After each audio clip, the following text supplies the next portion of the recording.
Good afternoon to all industry colleagues and members of our council. I am Arup, and on behalf of the entire TERI team, I welcome you all to today's webinar on Sustainability Trends 2018. Introduction of our Business Council.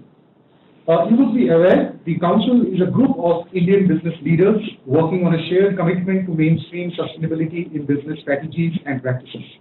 We at TERI have set up this council to recognize and promote sustainability leadership practices. TERI Council for Business Sustainability serves as the interface for our research connected to the corporate world. We are delighted to host a series of thought leadership webinars that will discuss and deliberate emerging trends on sustainability which Indian companies and businesses should be cognizant about. The webinar shall last for 60 minutes. It is an interactive session, and all of you would have an opportunity to pose questions and queries to the speakers during the course of the webinar. You can type your questions in the chat box available on the right-hand side corner of your screen. The speaker will answer your questions by turn. In case you are unable to hear us or view the display, please contact my colleagues. The mobile numbers are available on the screen now. A quick word about today's webinar.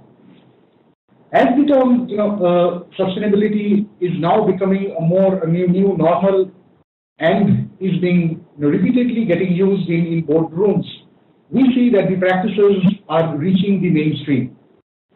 Today's webinar, Sustainability Trends 2018, will focus on the mega trends that all of you as sustainability officers in your respective companies should anticipate in 2018-19 with regard to sustainability. Today's webinar will deliberate on 4 major themes. First, sustainability megatrends of 2018. 2, how do we make sustainability a business for all in a company? 3, examples of leading companies on sustainability. And 4, imperatives for a sound corporate sustainability strategy. We have 2 speakers today, His Excellency Mr. Lloyd Fabius and Mr. Shankar Venkateshwaran. I'm happy to introduce our first speaker today. His Excellency Mr. Lloyd Fabius is the President of the Constitutional Council, France. His Excellency Mr. Fabius occupied several governmental positions in France: the Minister for the Budget, the Minister for Industry and Research, a Prime Minister from 1984 to 1986, Minister for the Economy, Finance and Industry, Foreign Minister. He was also member of the Parliament from 1978 to 2012 and served twice as the President of the French National Assembly. 15, as the President of COP21, he played a crucial role in the negotiations that led to the Paris Climate Agreement, the universal agreement to fight against climate change. In 2016, he was appointed President of the Constitutional Council of the French Republic. We had His Excellency Mr. Fabius amongst us during our annual World Sustainable Development Summit in February 2018 in New Delhi. To join us today live, we have a video message.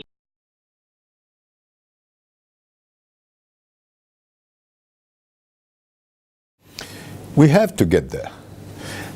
Paris has been a great success, and I had the honor to prepare and to chair it. And obviously it was a landmark in this necessary task against climate change. Therefore, the Paris Agreement is very positive, and India has played a very important role in order to get it. Immediately after the Paris Agreement, which took place in December 2015, there has been a ratification by numerous countries, and therefore it's a positive fact because it means that it has come to real action. And you have other elements which are very positive. Most states are in favor of the agreement, and they are acting in order to implement it. You have many local governments and cities and regions acting in the same direction.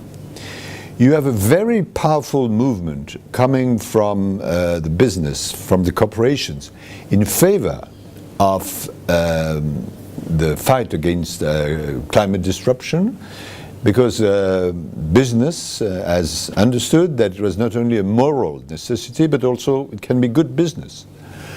And you have, at the same time, as a positive element, different factors. For instance, the development of initiatives, a betterment of technology, new technologies, which are less expensive than the old ones.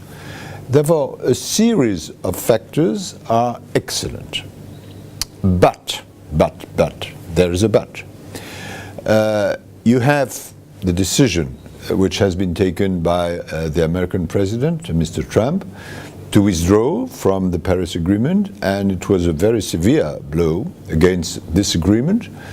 My viewpoint is that it is a real nonsense and very dangerous, but it is a fact, and it's a bad example for many countries. But fortunately, other countries have not followed its example, but because of the role of US in the world, it's a negative, really negative factor.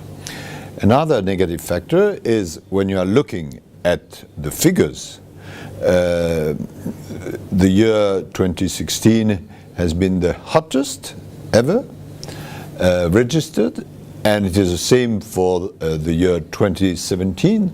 Therefore, it means that the figures are not good at all. And if you compare the figures with our aim, which is 2 degrees more than the industrial situation at the end of this century, and hopefully 1.5 degrees, we are unfortunately far from that, and the real tendency is more 3 or 3.5 degrees.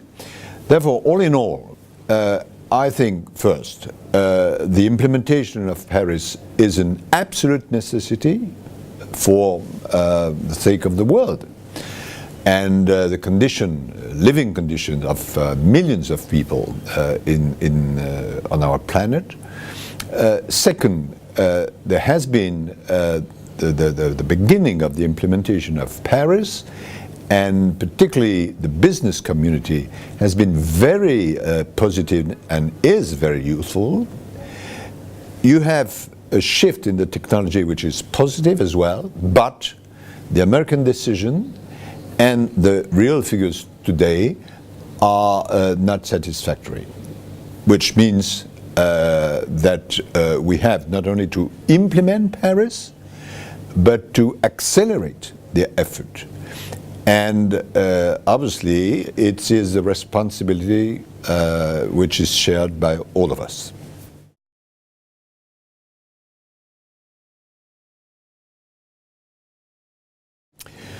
The Global Pact for the Environment is, in fact, an old idea.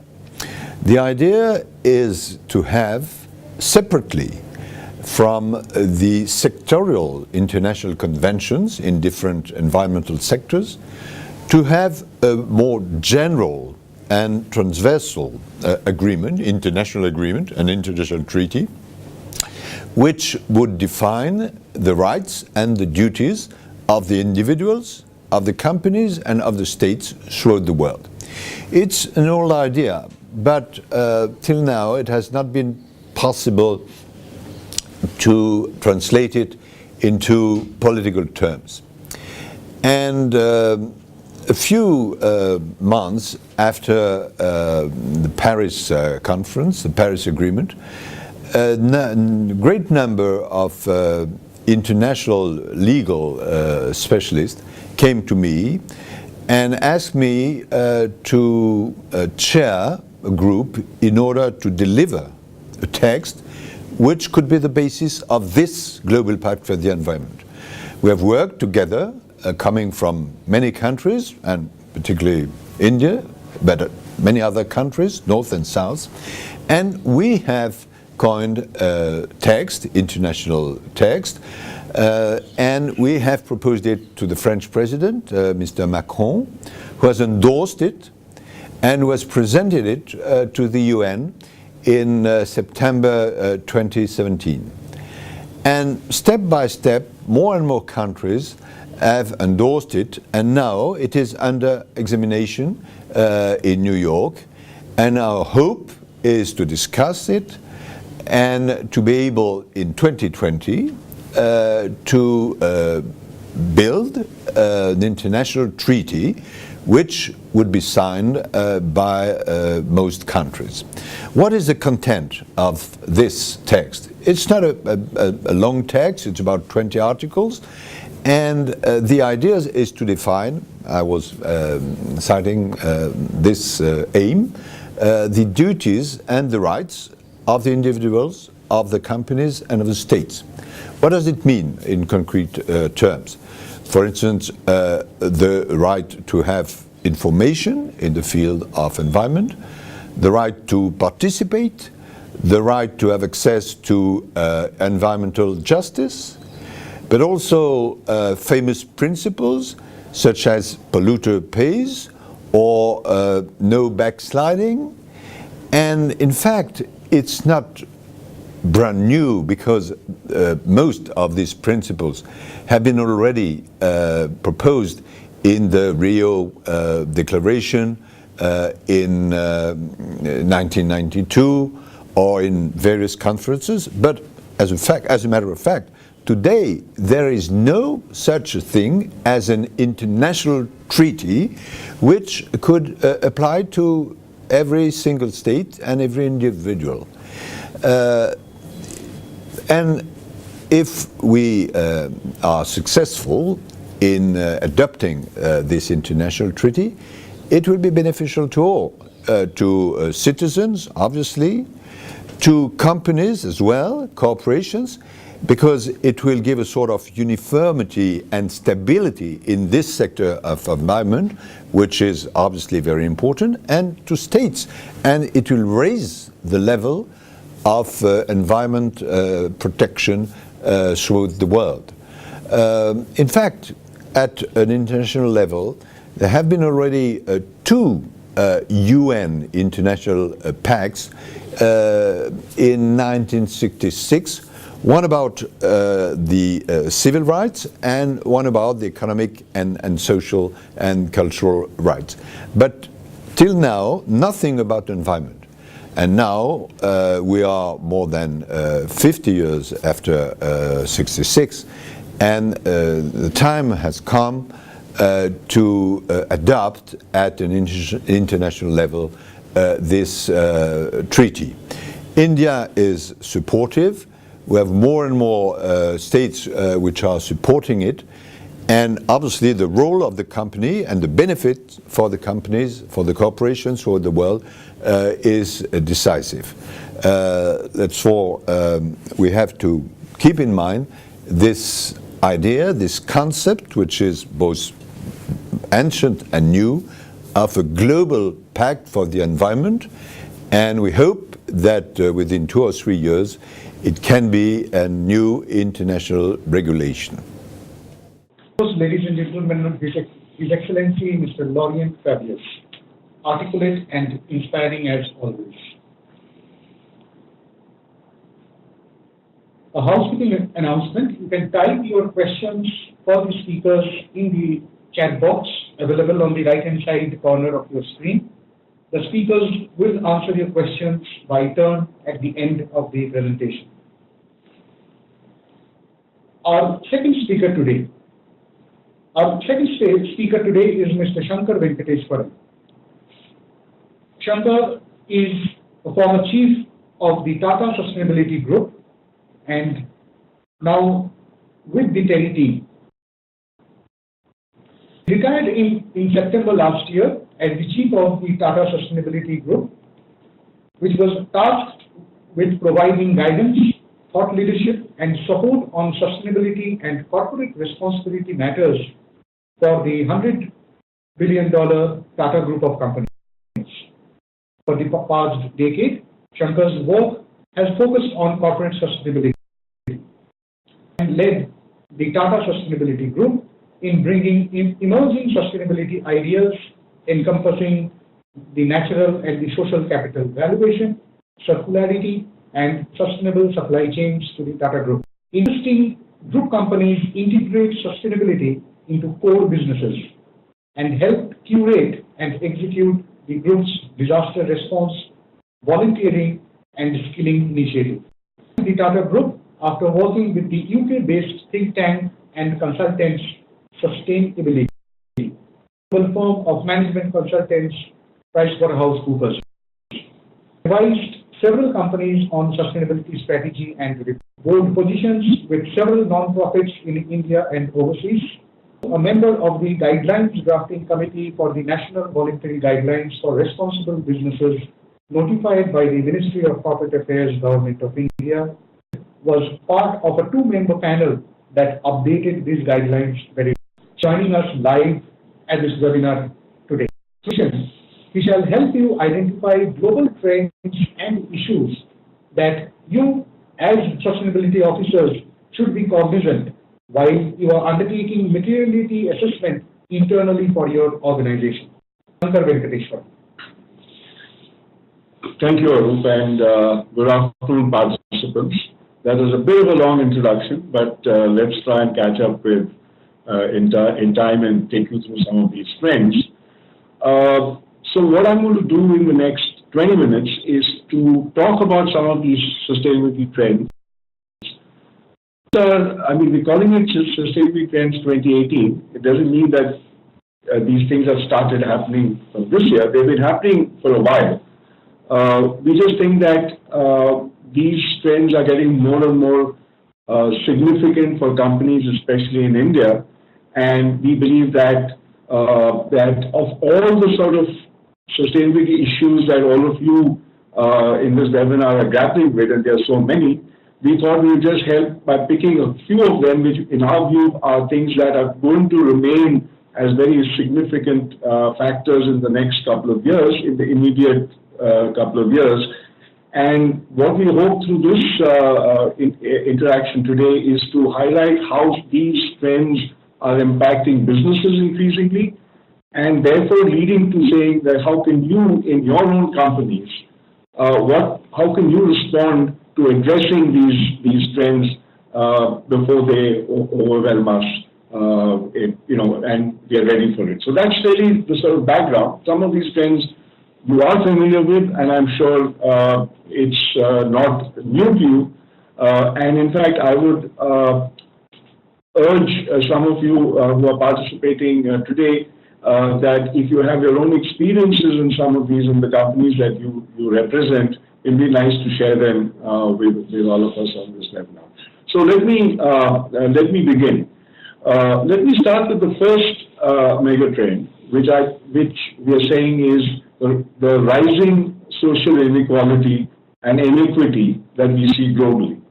Now, this is a very significant one. It's not new. It's been around for a while, but I think it's getting more and more important for us to understand what these are. Let me give you some very interesting statistics which some of you may be familiar with, but it's still startling in itself. How many of you are aware that less than 1% of the global population own 45% of the global wealth of global wealth? So the distribution is very skewed. On the other hand, 70% of the world population only owns 3% of the global wealth. Oxfam, in fact, did a study a year or two ago, where they actually said that they actually calculated, Credit Suisse does an annual wealth report, and Oxfam used some of that and a couple of other pieces of data, and they came to a startling conclusion that 8 men, okay, and this is important, 8, and it's men, own as much wealth as half the global population. So that's how skewed the whole wealth is in this world. Now, you would say, so what? Well, what is the fact that skewed distribution is not sustainable? People are going to complain. People are going to complain, make their presence felt, and this is already beginning to happen. In fact, there is enough evidence to show that some of the trends around what happened in Brexit, Trump's becoming president, and a couple of other things that have been happening in Europe, is suggesting that this whole model of globalization is just not working because it's in fact increasing inequity. So therefore, it is a big issue. Now, what does this mean for companies? I mean, is this something only governments need to be worried about? Certainly not. Basically, when you look at increasingly surveys that talk about how much do you trust different parts, different stakeholders in the world, corporations are sort of trusted about as much governments, which means not really trusted at all, to actually contribute to the welfare of this world, to make the world a better place. Companies, ones that in this economic model, companies and people working in companies are the rich, and they are therefore the targets of those who are losing out in this whole battle. So companies can no longer just say that, look, our job is to produce goods and services and that's it. The expectation is far greater than that. Companies are expected to not only do that, but also provide solutions to societal problems. And some of these things, like the CSR clause in the Companies Act, for example, arguably are responses from the state to the fact that this inequity is unacceptable, and the politicians, who, mind you, are very sensitive to what's happening around them because they go and get votes, we don't, know this and are therefore responding in different ways, and the CSR Act is one such response. There will be new regulations coming in. I know that for a fact, and some of you may have heard, that the Ministry of Corporate Affairs is actually now beginning to tighten up on the responses of companies to CSR. Many of you who are in the manufacturing business would have greater and greater interactions with communities around you who are providing the license to operate. So I think this inequity is showing up in different ways, and companies not only need to be more responsive. The fact is that if you're not responsive enough, you're going to end up being on the wrong side of this whole thing. So I think this trend is an important one, and it's important for all of us to capture that. The second trend, again, something that is not new, but increasingly we can see the impact on businesses all over, including in India, is that the fact that we just have one planet Earth, right? And we're already on an overdrive, or on an overdraft. We are already consuming as much resources as almost a planet and a half. Very soon we'll need 2 Earths to be able to consume the kind of resources that we are doing with our current economic and consumption model. All of you are familiar with this equation IPAT, right? Which is as old as the hills. Something that, that environment impact is a function of population growth, affluence, and technology. Now, as population and affluence increase, and we all want poverty to go away, consumption is going to increase. And when consumption is going to increase, you need more stuff. You need more stuff to make life better for you. You need more food. You need more water. All that is something that is an obviously increasing demand. And where is that going to come from? That's the challenge. So the big trend is that this pressure is getting worse day by day. Now, what does that mean to us? Immediately, I think for all of us, is the impact that it's having on water. Now, the fact that, and I don't know if there's anybody from the Aditya Birla group today here, but Grasim, I think every year for the last couple of years has to shut down his plant for 2-3 months in the middle of summer because there is just no water to run the plant. Last year, or was it year before? I think it was last year. I used to work with the Tata Group. Tata Coffee had to shut down one of his instant coffee plants. Why? No water. So you just had to shut it down. And in fact, Tata Coffee started thinking whether India is actually the right place to set up this plant, or should we go to places like Vietnam? So water is the big issue.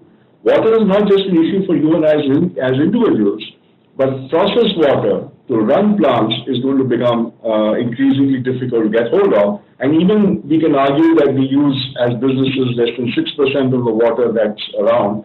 The fact is that you cannot be running a plant and using water when everybody else does it.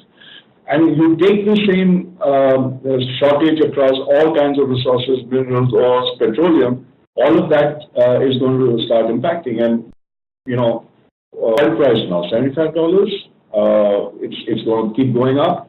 I think those days of, of good, nice prices is probably gone, and all the shortages are going to play on us. So I think as businesses, figuring out where we're going to get the raw material from, in fact, thinking, and we'll talk more about how we can respond to this, is something that we need to be thinking about, and this is the trend that's going to tell us. The third trend, don't have to speak much about it. We just heard His Excellency Laurent Fabius talking about climate change. It's something that's been around for a while. It's not something new, but I think what is different, especially in the last 2 to 3 years, especially even in the lead up to Paris and afterwards, is that till then it was only the environmentalists that were making a noise. Now, Paris government started making a noise, and in Paris, and that's what was so significant, companies, more and more companies realize that they are part of the problem, we are part of the problem, our production system is part of the problem, and we need to sort of respond to it. So this is on the agenda, it's been on the agenda for a while, but I think companies are beginning to recognize that it impacts what's going to happen to us. And what does this mean for us? We talk about extreme climate events will become the new normal. We've been lucky for the last 1 or 2 years, we've not had an extreme climate event of the kind that we had, for example, the floods in Srinagar or the floods in Tamil Nadu, the cyclones that we've filed in and the others.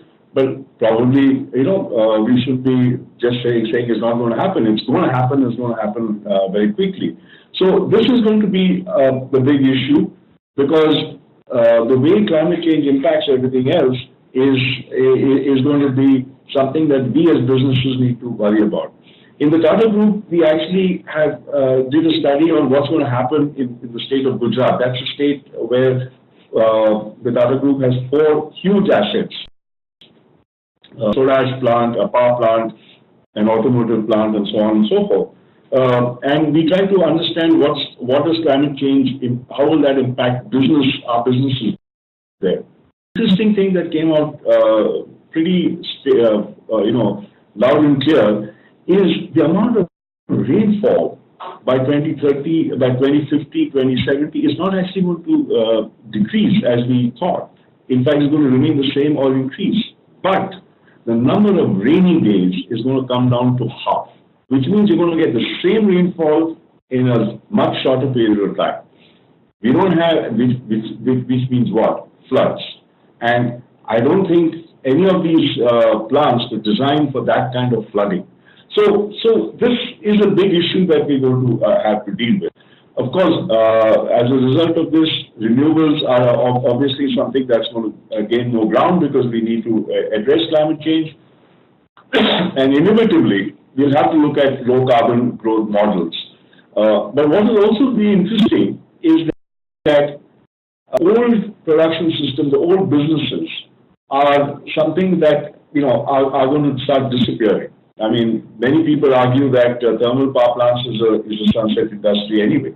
But the interesting thing about incumbency is that incumbents are the last to change.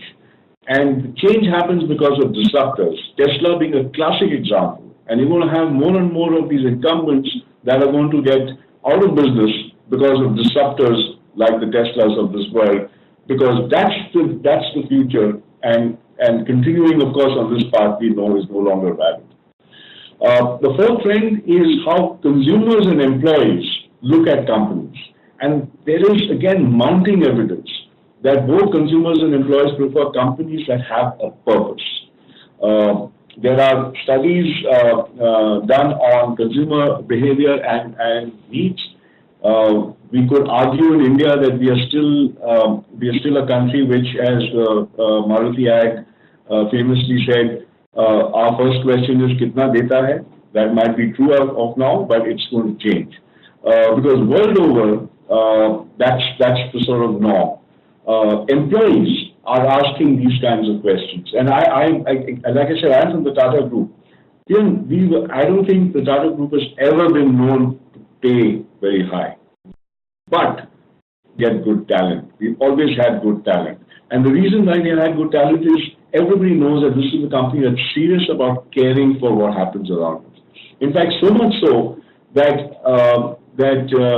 we started a voluntary program in the Tata Group in 2014, and I think in about 2 to 3 years, we are now one of the top, the Tata Group is now one of the top 5 in terms of volunteering hours. I think in 2015 or 2016, we had 1 million volunteering hours a year.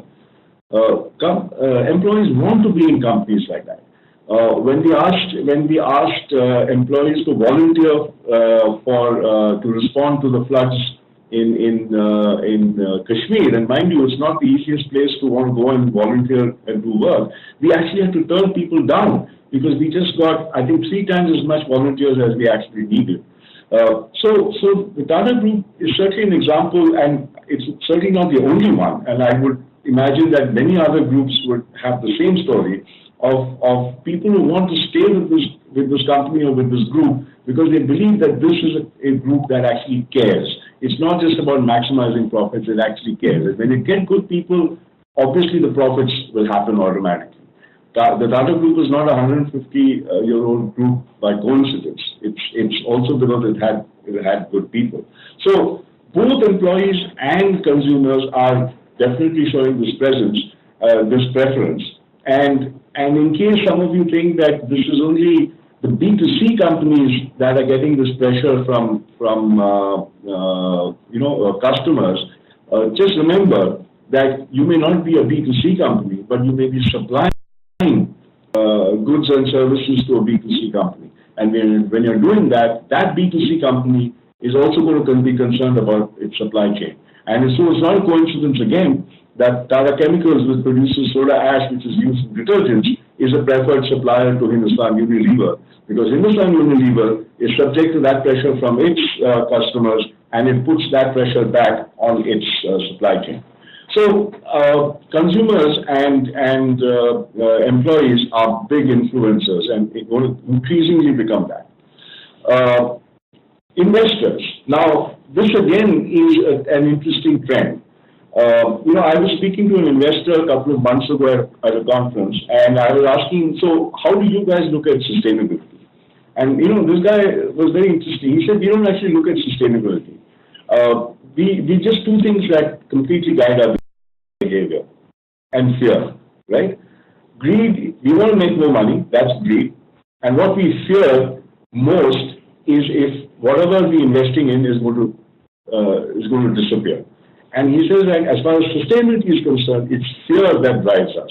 We fear companies that don't think about sustainability because we know that if they don't care about it, that company is going to disappear, and our fear is that with that, so is our money. So greed and fear, but fear is what drives investors into pushing more and more companies into saying, look, we need to look at sustainability more seriously. So investor pressure growing again. Let's take some examples. Exxon, which for the longest time refused to disclose its carbon footprint, last year ended up having to do that because 2 of its investors just forced them to do that, and they just had to accept that. You look at the new financial instruments, green bonds and all kinds of things, which I don't even understand, by the way. But I know I have friends who've been working on that, and it's suddenly becoming a very, very big thing. And they are just designed to sort of address this. And this actually plays into the greed part of what that investor friend of mine was talking about, because they see this as the new ways to actually make money by investing in green technologies, in green businesses, and so on and so forth. Investors are also looking at methodologies and indices to develop ways by which you can value companies in terms of their impacts on the society and in nature.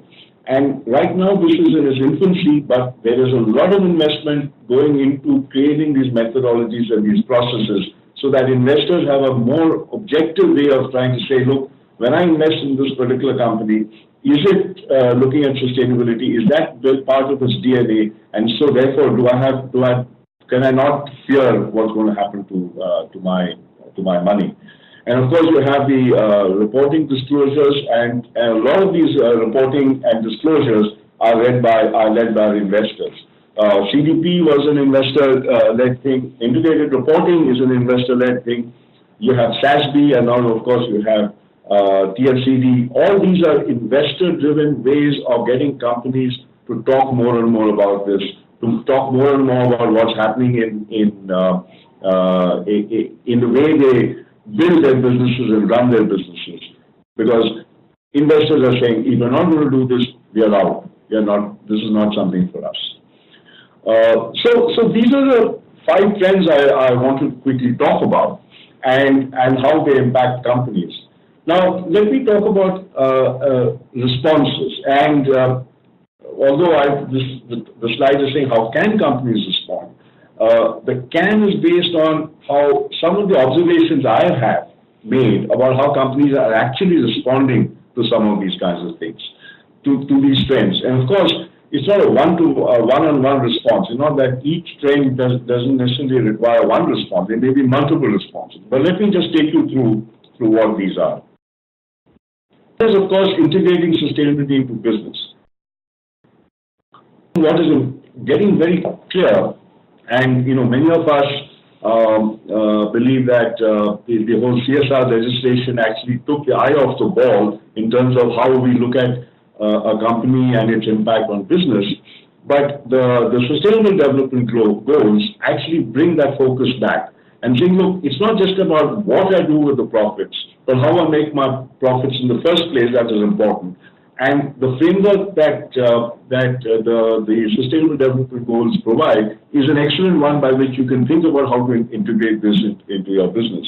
So I think increasingly start looking at this. Companies are beginning to look at this. Many of them have embedded it into the way they look at their business and saying, look, at the bare minimum, let me make sure that none of my businesses, and not the CSR, none of my core businesses have any negative impacts on any of this. If any of the SDGs are negatively impacted by my business, I'm in trouble. So let me first correct that. Once I fix that, then let me see how my business can positively contribute to each of these goals. So that's the bare thing, the bare minimum that companies are beginning to do. But there is yet another step in that. And that is to say, how do we look at SDGs actually as ways to define the kind of businesses we should be going into? It opens up, and you can open this as an analysis of saying, what are the opportunities, what are the business opportunities, and SDGs provides that framework. In fact, we at TERI have a very interesting tie-up which we are piloting with something called the SDG Exchange, which actually is a methodology which tries to use SDGs as a means of trying to understand what are the new businesses we could get into and actually take you through the innovation process to build products around that. So SDGs is a very interesting framework for that. The second thing is that in the past, sustainability was something that the CEO and the CSO was concerned about. Over a period of time, it sort of went on to the CSR guy, to the government relations guy, to the marketing guy. But now, increasingly, it's no longer just these few functions of the company that are concerned about sustainability. So the role of CSO, the role of many of you sitting in this webinar, is no longer that of saying, okay, I'm going to coordinate, I'm going to put a sustainability report together and so on. You guys have to become the champions. The actual delivery of sustainability solutions lies across the different functions in the company. And your role is actually to be the champion and to say, you guys have to do it. The finance guys have to understand, how do I make investments that take me down a low carbon path? If they don't understand that, then those investments are not going to be very helpful to you. The procurement guys can't say that I got nothing to do with it, I only have to worry about L1. Because there are more complications and sustainability brings in more complications. And you as the CSO or the one in the sustainability team has to be able to inform and help the procurement guy understand that this is as much his or her business as it is yours. So that's the second response. And many companies are beginning to understand this and are beginning to say that this is everybody's business. The third change is how you look at risk in companies. All companies have an ERM framework. Many global frameworks exist by which you look at that. But what is interesting is the World Business Council for Sustainable Development had done a study a couple of years ago where they found that although many companies had identified material issues which were posed a risk to their business, they knew what those were. Less than a third of them actually got a place in the ERM framework. So on the one hand, the sustainability guys knew this was a risk to the business, but the risk guys didn't know it was a risk to the business. And how weird is that, right? So I think this is again an agenda for the sustainability team. That are you talking to the risk management people? Do the risk management people know you exist? Do they know what you do? And do they know that you actually understand this risk far better than anyone else in this company so that you can actually integrate this into the risk management framework? So that's the sort of emerging task that is ahead of you. Then, of course, circular thinking. That's something that, I'm sure all of you have heard of what the circular economy is and thinking in terms of circularity. And this is clearly a response to the resource scarcity question.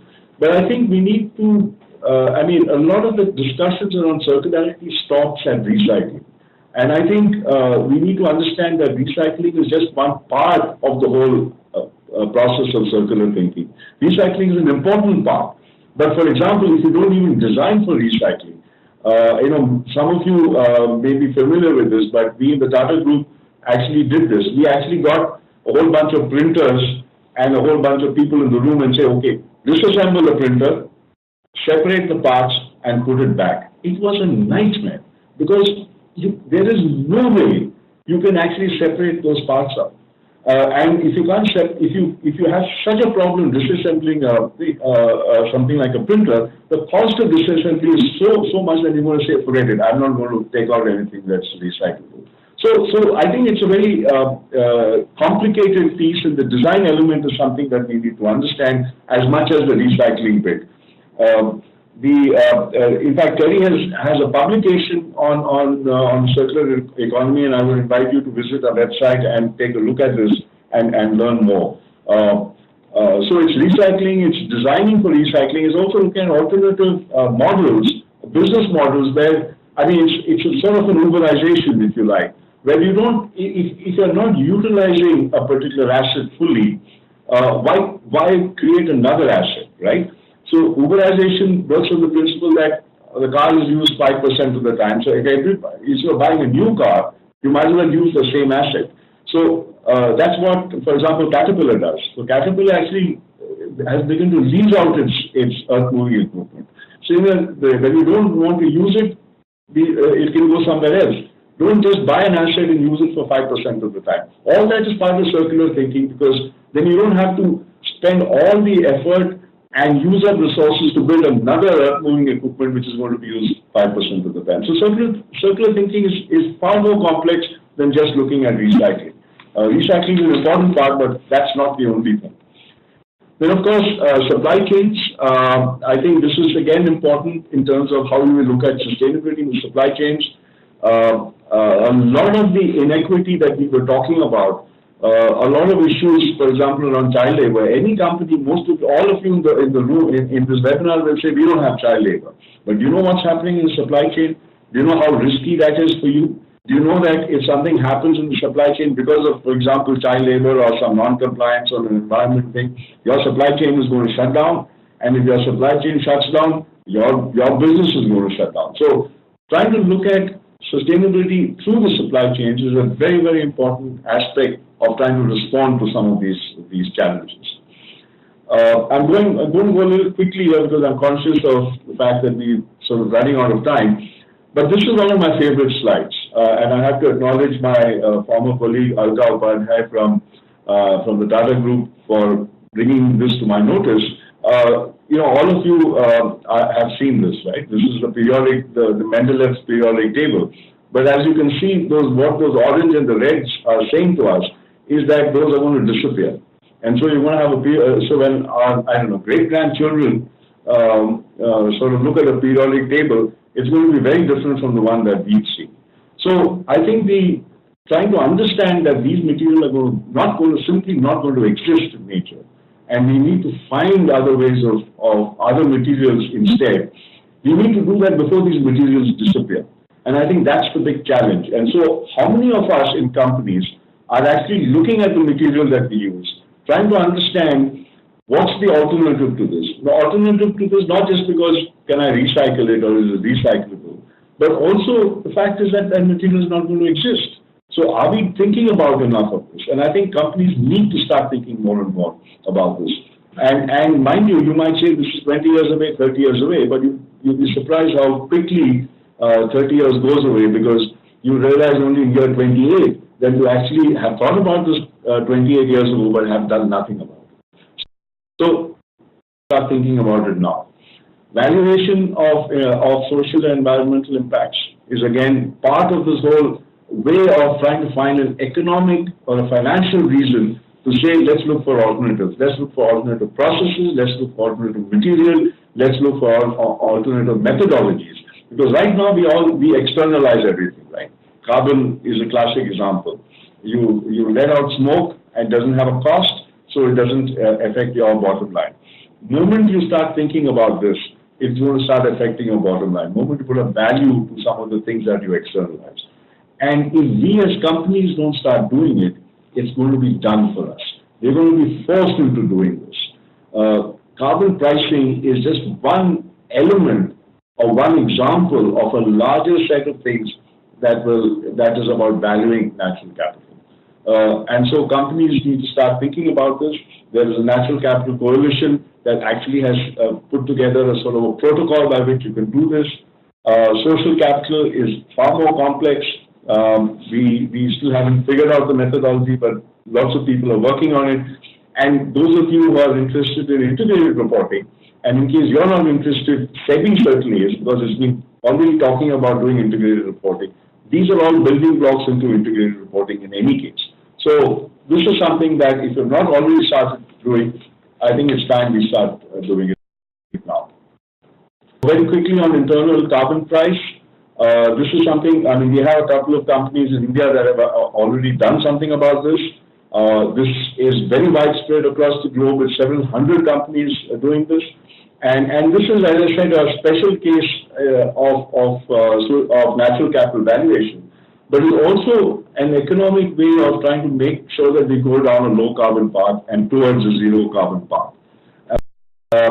Use it in different ways. You can either create a fund, it's like a taxation, which you can create a fund which you can invest in green technologies. That's one way of doing it. The other way is you can use a shadow price, so that when you do your IRR calculations for any CapExes, if you factor this in, then it automatically will push you out of very high carbon technologies into the low carbon technologies. So you make those choices now, and mind you, many equipments that we use, like a power plant, for example, last for 30 years. So you're making investment now, but it's going to last you 30 years. So if you make the right investment and carbon price helps you do that, at least you have the options. And at least you know that if I'm going to go down a high carbon path, but I'm going down the high carbon path because despite the fact that I know I'm going down a high carbon path, you only then have yourselves to blame for that. Then of course, performance improvement. This is something that all of us do. And TERI provides these services also to companies. Many of you in the room probably in this webinar have used TERI services. But this is something that needs to happen more intensively and more intensely. Because as we said earlier, the trend is that resources are depleting, and so whatever we have, we need to use better. So while we look for the nirvana of actually a fully recyclable, kind of a solution, a zero carbon solution, these things are the transition parts that we need to make sure that our processes are water efficient, carbon efficient, and so on. We need to do LCAs so that the transition, at least in the transitionary period till we get to that nirvana, we have solutions to this. Of course, the disclosures are getting more and more targeted. We talked about some of these disclosure frameworks and more coming in, like the TCFD, which is actually getting a lot of traction, especially in the last year or two. Integrated reporting, as I said, SEBI has talked about it. All these things are in some ways getting interrelated with each other. And so if you've not already, if you're still doing GRI, I think doing GRI is good. I think it's great. It's an excellent framework. But I think we need to know that there are other frameworks out there, and we need to know what these other frameworks are asking for.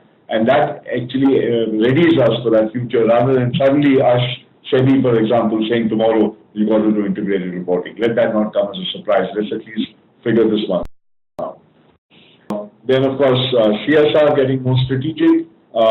Again, nothing new, but if you talk about the inequality and inequity as a challenge, these are the places where we can respond. We can, of course, respond in the way we choose our employees, making sure that we have affirmative actions processes in place. But even in our CSR work, how we do this and how we impact disadvantaged communities is something that we need to keep in mind.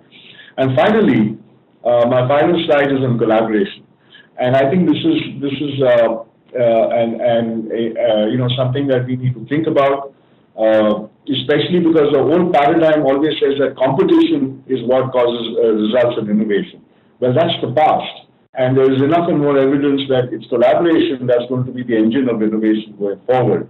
Also, we know that the kind of problems and challenges we talked about are so complex that one sector, one company, one country cannot find a solution. So collaboration is almost inevitable.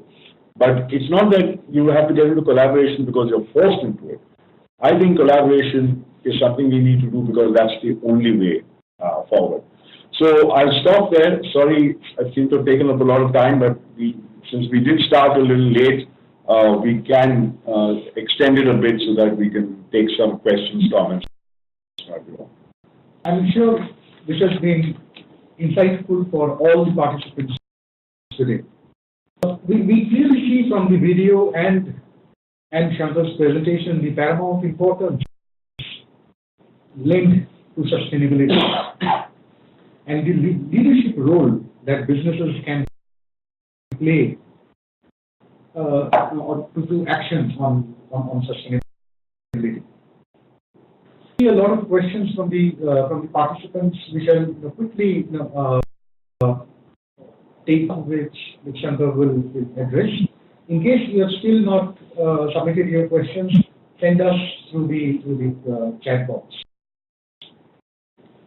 The first question that we have is on integrated reporting. A colleague puts in that SEBI is promoting integrated reporting. Yes, we understand, but it mainly focuses on one stakeholder, that is the investors.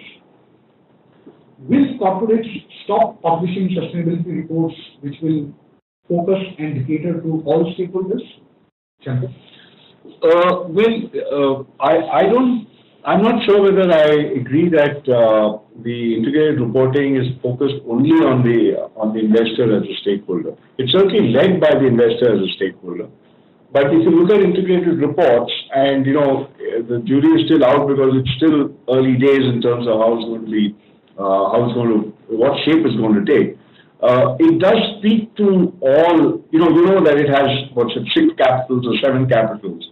And what I think, what the integrated report does is the last step is putting a value to it. But before the last step, everything else is in physical terms. So human capital, social capital. How is the company contributing towards these, and how is it affecting some of these? So I think those are some of the factors that the integrated report speaks to. I think the people who read and analyze reports will need to think and look at integrated reporting slightly differently from the linear reporting that has been happening in the past.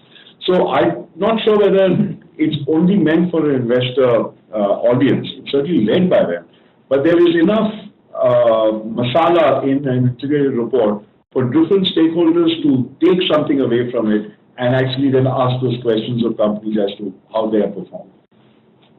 Thank you, Shankar.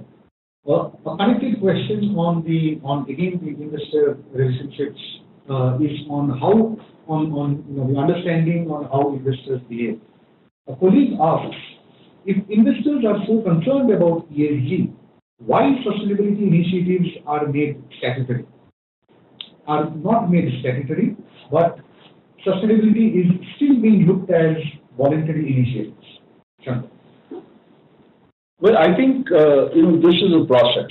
So what you will have is leading companies, and that's why they are leading, will be doing stuff that goes beyond compliance.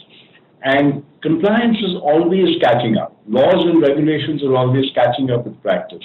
So that's what leadership is about. Leadership is, doing compliance is not a big deal.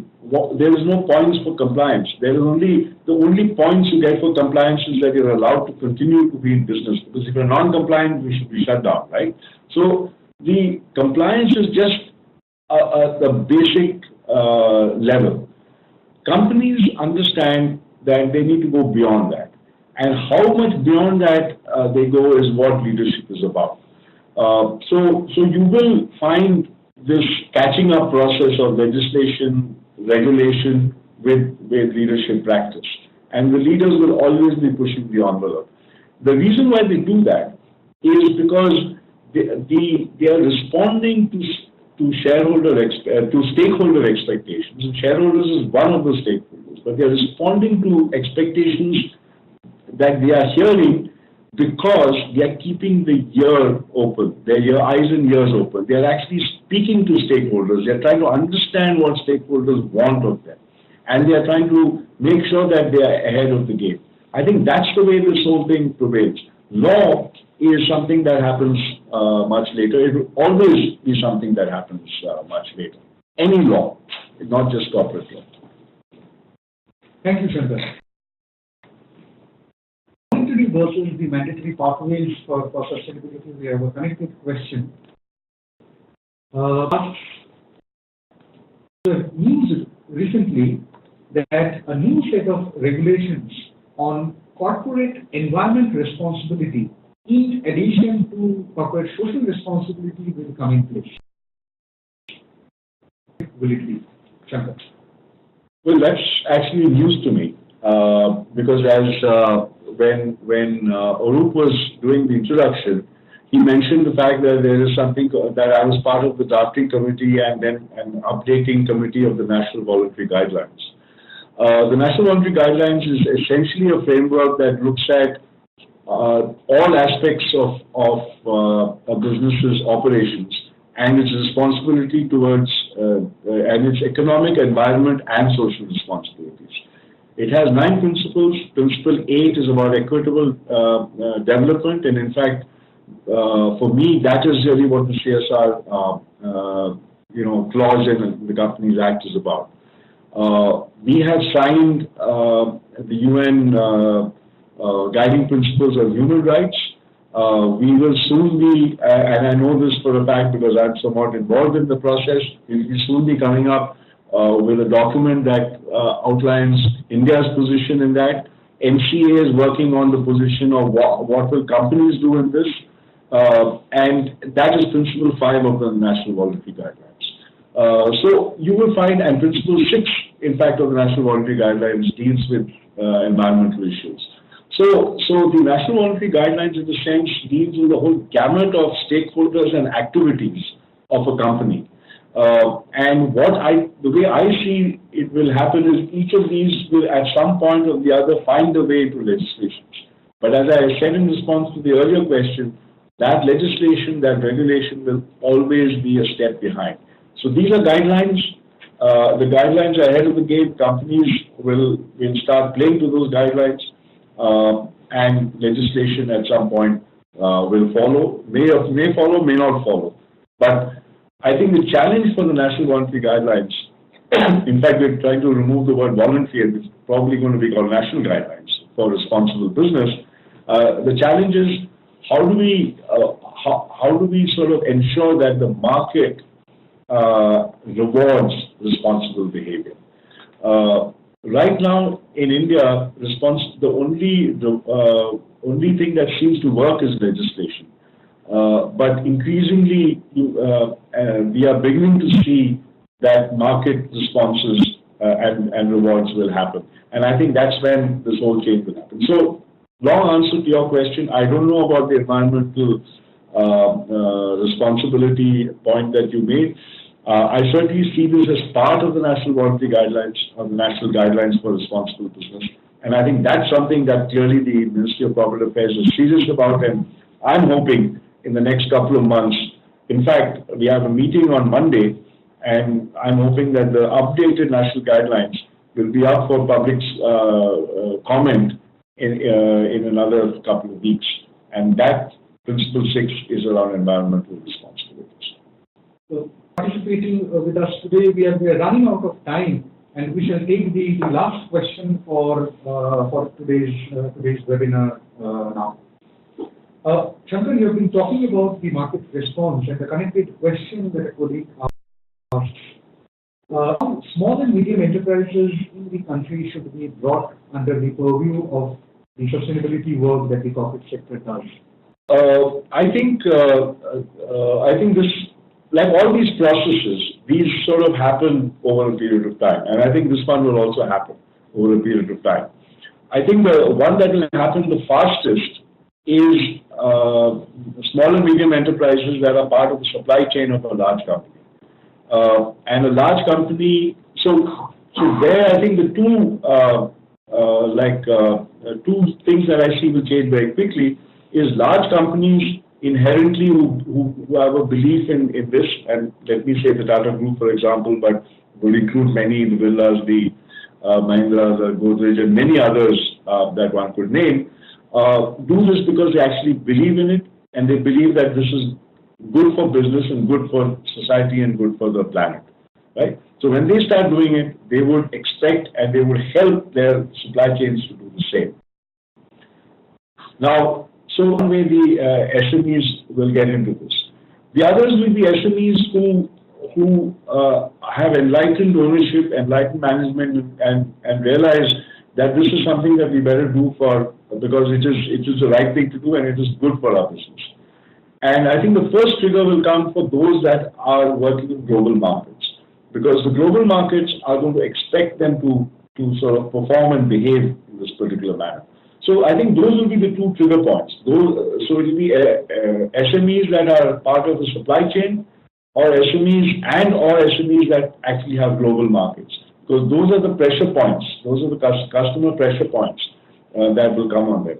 So there are three key pressure points in any company. It's regulation, it's investment, it's investors, it is markets, right? The weakest one in India is investors.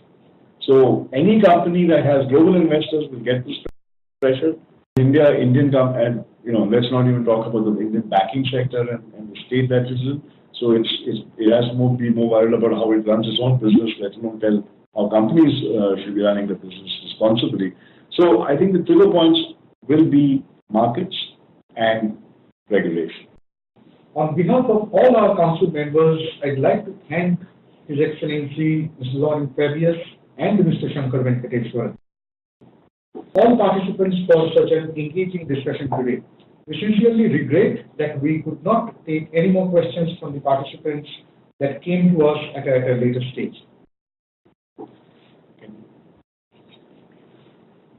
We'll surely respond back to you over emails. I know there are a couple of colleagues who have put across a question for copy of the presentation. I'm happy to share that the recording of this webinar would be available on the TERI website by 15th May 2018 next week. From our end, a communication with a password to download the recorded version of the webinar will reach all of you by next week. Before we part ways, I'd like to request you to block your calendars for some of our upcoming engagements. On the 24th of May, we are expecting an interactive session with a set of our Dutch partners on sustainability solutions. Please expect a communication from us soon with the invitation and the registration details. You could also write to my colleague, Mr. Aditya Raghava, requesting for additional details and get yourself registered for the matchmaking event. His email ID is on the screen.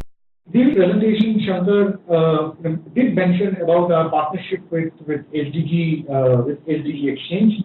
This is a unique partnership that brings the Swiss experience, and we have an opportunity to work with you individual companies to customize the methodology for integrating SDGs and to look at how it can lead to the creation of new products and services at a business level for India.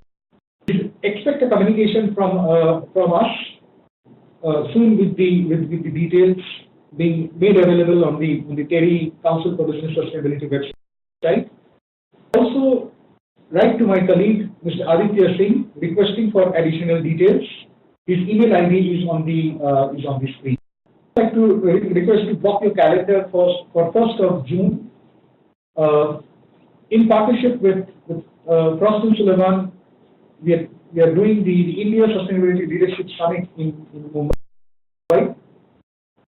What we are through the deliberations at the summit, we are wanting to help make sustainability everyone's business and breaking the departmental silos. Also followed by the gala evening of the Sustainability 4.0 Awards, a culminating exercise of the sustainability assessment that we undertake every year to recognize the leadership practices in India. Our next thought leadership webinar for our council is on sustainability in supply chains, the 13th of June, 3:30 p.m. onwards.